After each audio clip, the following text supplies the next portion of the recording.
Hi, I'm Master Hamilton, and I'm here to help you learn to fight.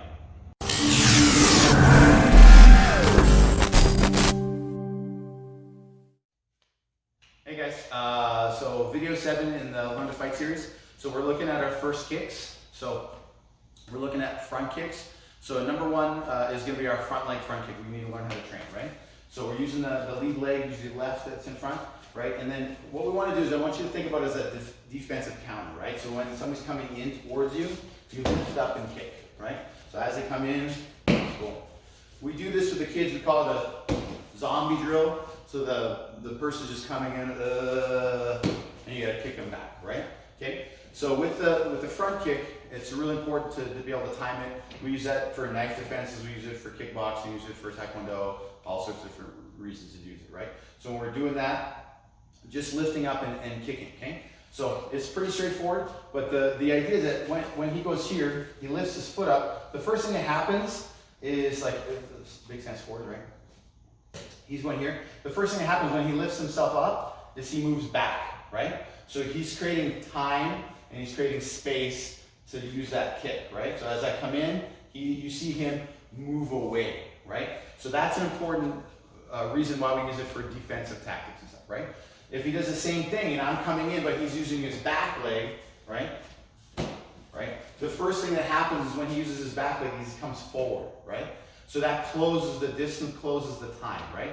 So sometimes you can use it well to time it and everything else, right? So if he's coming from quite a distance and you run in, boom, you can use it for that, right? Okay, but we want to make sure that the main reason we're going to use it is the front one, because we're gonna put ourselves in the worst case scenario in that he's probably faster, he's probably got the drop on us and stuff. Not that you're in the middle of a sparring match where you're both trained and you're both solid on your skills, right?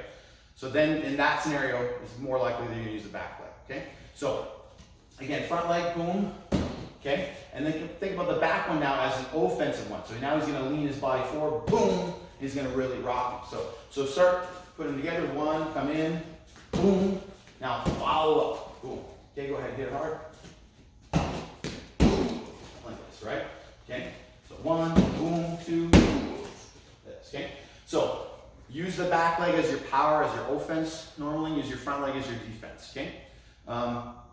When you're doing that, normally we're using like the ball or foot, right? So I can extend my foot out like this, give myself more range. Sometimes I think they call it a thrust kick, but basically do the same thing, but they'll drive their heel out there, right? Okay, so same thing here, heel, boom, heel. Just gives it a little bit different feel. You have to like push, makes it a little bit tighter in your hamstrings and stuff. So if you're tight in your hamstrings as a beginner and stuff, it may not be ideal for you. You might pull something as you try to kick really high or something. But you want to make sure that that's just another option for you, okay? Now, one of the other things you can watch for on kicking is reaction force, okay? So when he does kicks, that hand, the corresponding side can drop, right? Okay, same thing off the back one, lots of power. See the hand drop. So that's a preference. In some styles, they like to drop on the other side, so it makes more power. Boom, like this, right? So we call that reaction force. Other times, if you want to be more conservative, he may fight and just keep his hands tight, right? Like this, okay? So it depends on your style, but the reaction force of your hand dropping down, right, on the corresponding side is going to be an option for you if you want to drive more power, okay? If you want to play more conservatively and keep both your hands up, you can do that, but your kicks are going to be a little bit weaker, okay? The other thing here is when we're doing kicks, pivot on the base, right? So when he does his back leg and kicks, you'll see him pivot, and you can see his bottom foot change, right? He turns his foot to the outside, yeah. Cool.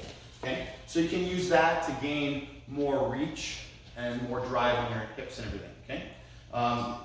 The other thing here is, again, you want to reach your hips. If he just keeps his hips in the back, okay, there's no power. So you got to make sure he's got to kind of like when he kicks, push the hips forward so that he's going to drive, right?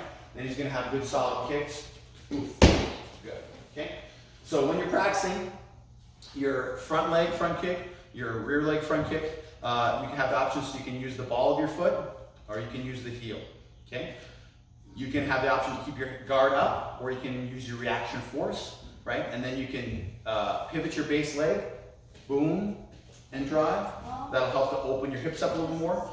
Or you want want to make sure that you're trying to drive your hips, right? It's going to make a big difference on your power, okay? So keep practicing and learn to fight.